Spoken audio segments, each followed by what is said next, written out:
انعطاف روی پا نقش خیلی مهمی توی اصلاح بدن شما و لگن شما داره. یه آجر زیر پاشنه‌های پا قرار دادم، دقیقاً پاشنه‌های پا وسط آجر قرار گرفته، پاها به هم دیگه نچسبیده، اندازه عرض لگن بازه. به خاطر اینکه عضله مرتبط روی ران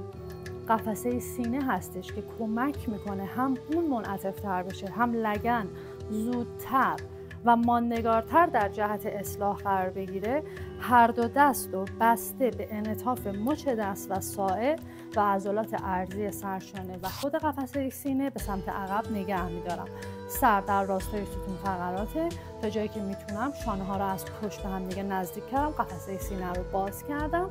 خیلی آروم سر توی راستای ستون فقرات، نفس رو آزاد میکنم، جهت انگشته پاها رو میدم به سمت جلو تا جایی که کشش رو از نوک انگشت پا تا بالای مچ پام حس کنم، بدون اینکه تغییری توی وضعیت پشتم، منظورم از تغییر خم شدن و جمع شدن هستش در سرشانه ها. خیلی آروم پاها رو یکی یکی میارم به سمت